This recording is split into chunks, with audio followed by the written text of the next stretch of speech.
우리가 밟을 첫 단계는 시간 사용 습관에 대한 가차없는 자기 비판이다. 현재 우리의 상태는 무질서한가 그렇지 않은가?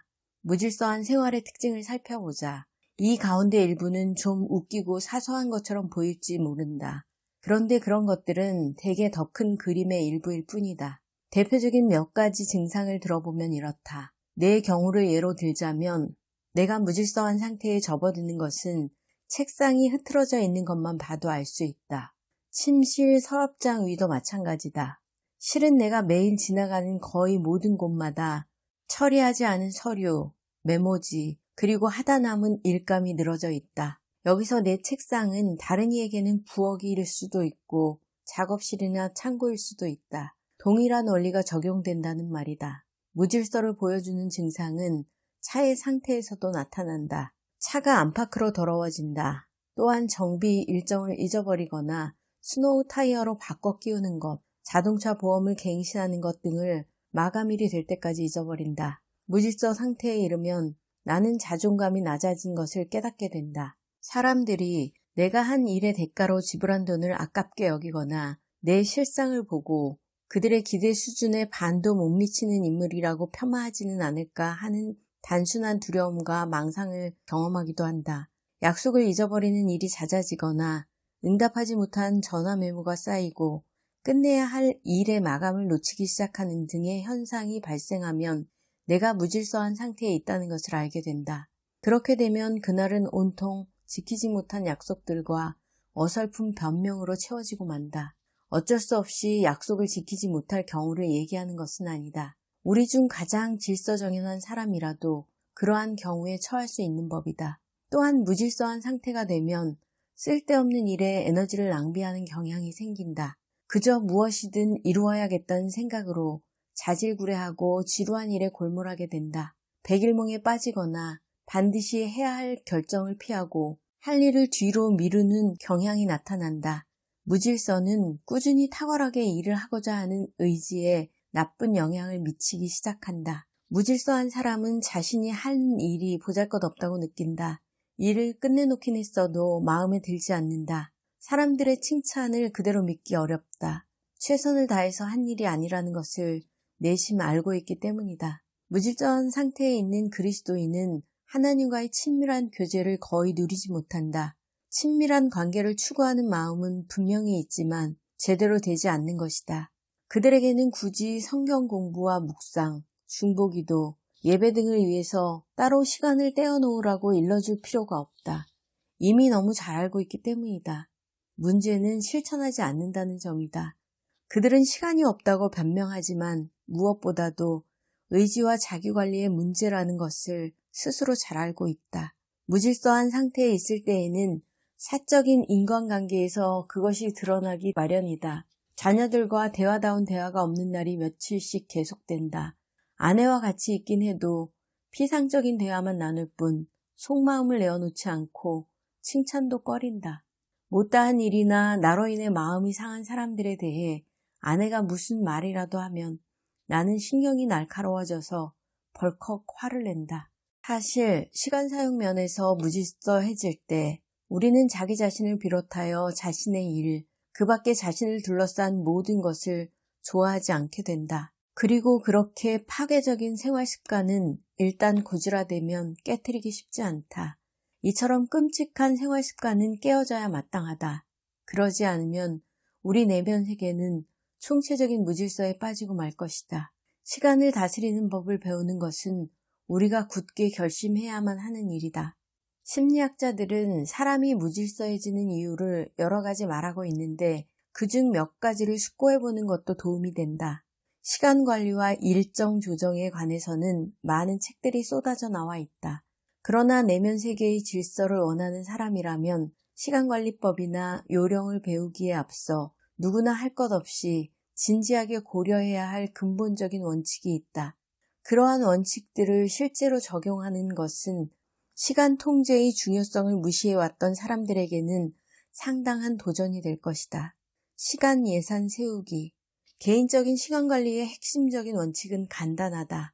시간 사용에서도 예산을 세워야만 한다는 것이다. 돈에 대한 예산을 세우는 것은 이미 오래전에 배웠다. 하고 싶은 것을 모두 할 만큼 충분한 돈이 없다는 것을 알게 되면 우리는 차분히 앉아서 어디에 우선순위를 두고 돈을 써야 할지 신중히 숙고하게 된다. 돈에 관한 한 우선순위는 명백하다. 우리 부부는 하나님의 청지기답게 살기로 헌신하여 재정적인 우선순위를 11조와 헌금에 둔다. 그러고 나서는 식비, 집세, 공공요금, 책값 등의 경상비를 예상하여 따로 떼어놓는다. 우리는 책값을 경상비로 삼고 있다. 필수적인 지출을 위한 예산을 세운 뒤에야 갖고 싶은 것을 위한 임시비 예산을 세울 수 있다. 좋아하는 식당에서 외식을 한다든가, 더 편리한 생활을 위해 전자제품을 구입한다든가, 아니면 좋은 겨울 코트를 산다든가 하는 문제가 이 항목에서 논의된다.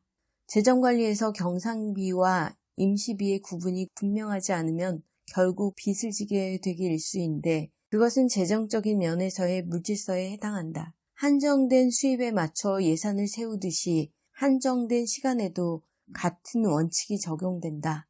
무질서한 사람은 먼저 예산 작성의 기본을 배워야 한다. 이 말은 꼭 써야 할 경상비와 하고 싶은 일에 소요되는 임시비를 철저히 구분해야 한다는 것을 의미한다. 바로 이러한 것들이 한 젊은 목사가 자신이 하는 일이 왜 그렇게 성과가 없는지 토로했을 때 내가 제기한 문제다. 그것은 나도 매일 씨름하는 문제라고 했더니 그는 깜짝 놀라는 눈치였다. 시간 관리가 목사님에게는 전혀 문제가 되지 않는 것 같은데요? 하고 그가 물었다. 나는 단언컨대 저는 제가 과연 시간을 제대로 다스려 본 적이나 있었는지 가끔 의문입니다. 라고 대답했다. 무질서한 생활의 모든 증상들은 이런저런 시기에 내게도 있었다. 단 1분이라도 더 이상 그렇게 무질서하게 살지 않겠다고 결심한 것이 한두 번이 아니었다. 그 젊은 목사는 내면 세계의 시간 사용 영역에서 질서를 잡도록 내게 자극을 준 몇 가지 통찰을 몹시 알고 싶어 했다.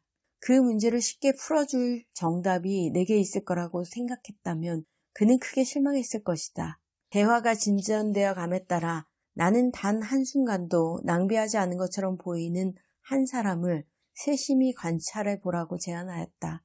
나는 성경을 살펴보면서 예수님의 생애와 사역에서 시간관리에 대한 실제적인 교훈을 발견하고는 깊은 감명을 받았다. 타 복음서 기자들은 모두 주님이 친구와 적에게 둘러싸인 채 계속해서 압박을 받고 계시는 모습을 잘 보여주고 있다. 그분은 하는 말마다 주시의 대상이 되었고 하는 행동마다 분석되었으며 몸짓마다 사람들의 입에 오르내렸다. 사실상 예수님에게는 사생활이 없었다고 해도 과언이 아니다. 나는 이 시대에 살고 있는 예수님을 상상해 보았다. 그분이라면 호출기나 휴대전화를 들고 다니실까? 전자수첩을 쓰실까?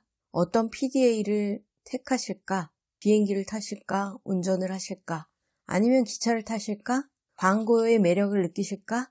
현대기술 문명으로 가능하게 된 수많은 인간관계를 어떻게 유지하실까?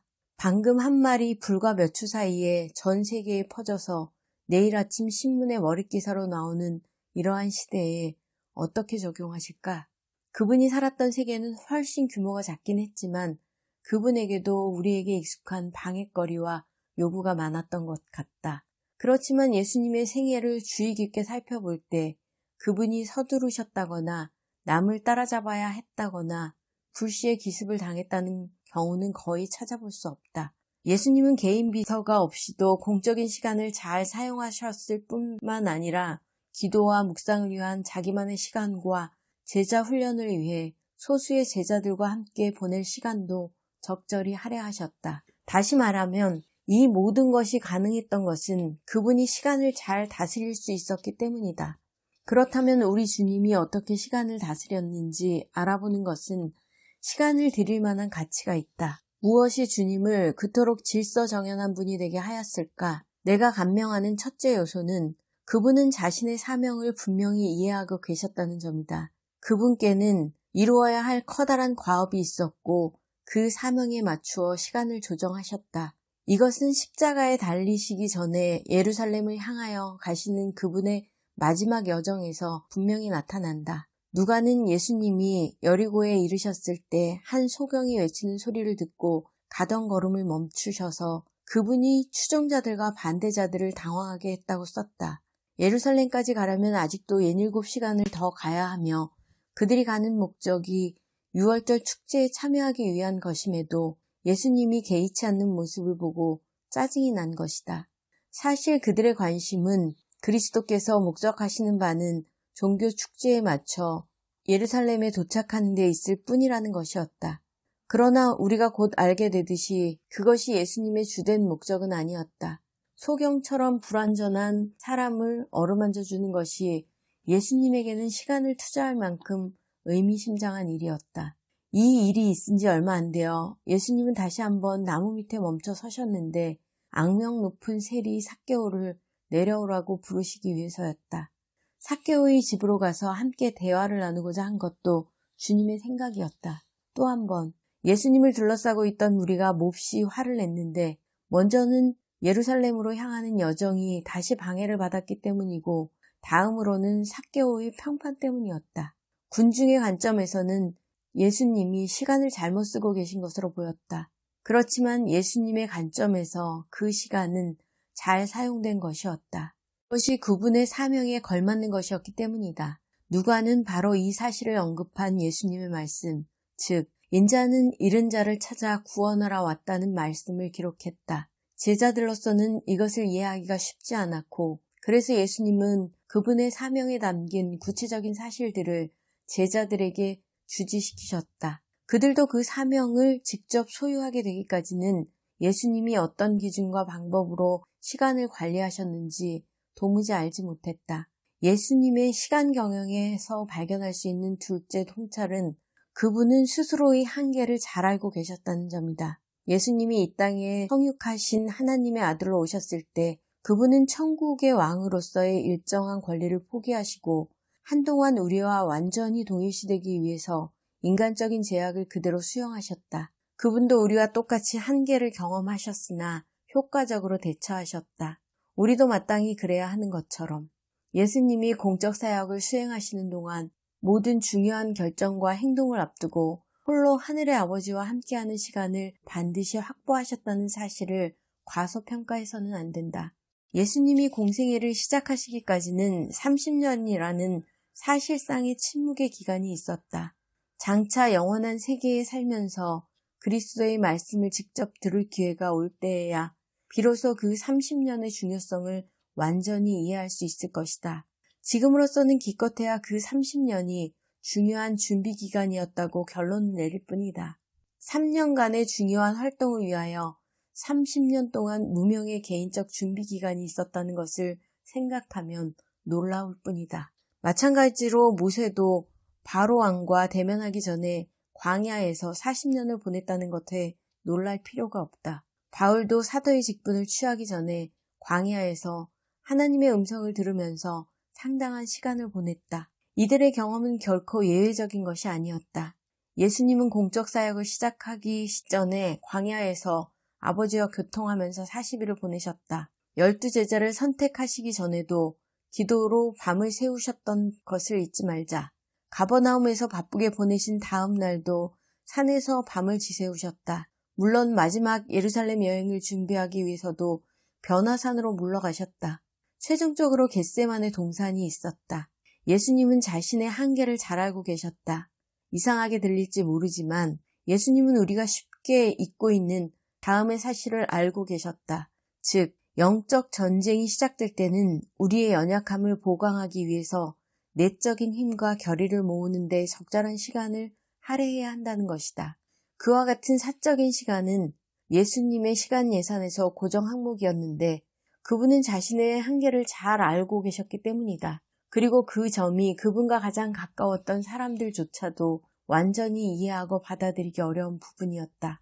시간 예산의 전략으로서 예수님이 포함시킨 셋째로 중요한 요소는 12제자를 훈련하기 위한 시간을 따로 떼어놓으셨다는 점이다. 세상에는 복음을 전해야 할 대상이 수없이 많았지만 예수님은 그저 몇 명의 보통 사람들과 함께 있기 위해 대부분의 시간을 할애하셨다.